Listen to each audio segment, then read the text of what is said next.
I was 7 when Star Wars came out, so Lucas makes Star Wars, which basically is, I can imagine when, like a religious zealot finds God, they kind of sit there and they go, whatever religion, then they go, I see it, I get it, I'm enlightened, that's it, I want to go that way. That's like what happened to me at 7, saw this movie.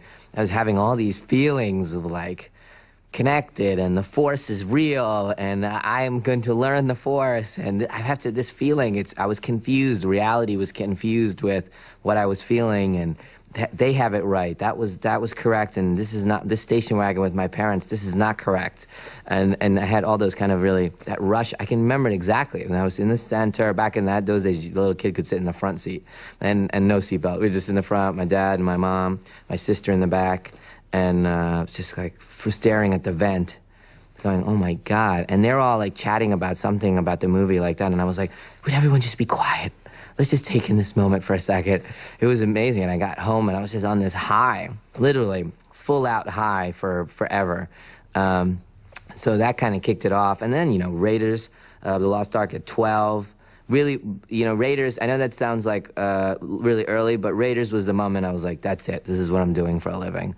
12 years old, went with a friend of mine to the movies. Didn't even want to go to this movie. What is archaeology? What is this? I'm not interested. I can't believe you're forcing me. Then there was a huge line. We couldn't sit together. I was so angry.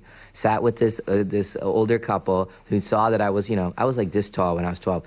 And the couple was really, knew that I was uncomfortable and not, happy. They bought me popcorn and soda. Again, nowadays you'd be like, I'm not going to eat this. Who are you? But back then it was like a sweet gesture. I was so touched, And they bought me this popcorn and I said, oh, thanks. And then, the thing opens up, Paramount logo comes on, and this movie, I was unbelievably blown away.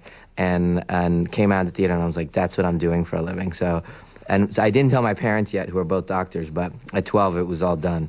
And started making movies, little movies.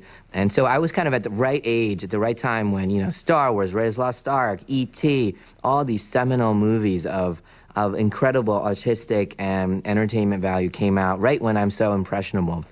And so, the world lost a really mediocre doctor. So that's how it kind of started.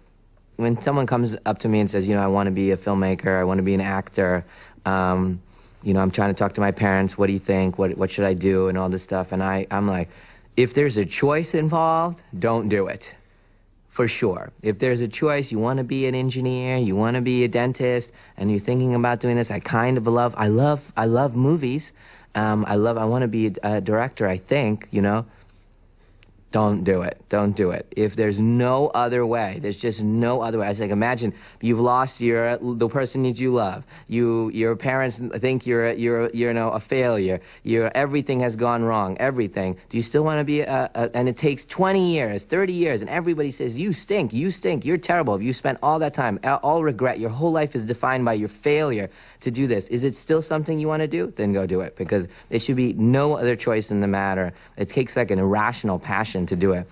There will be those people that kind of do the process and then get lucky and fall into it, but I don't want to watch movies by those people. I want to watch movies by the people that there was no other choice.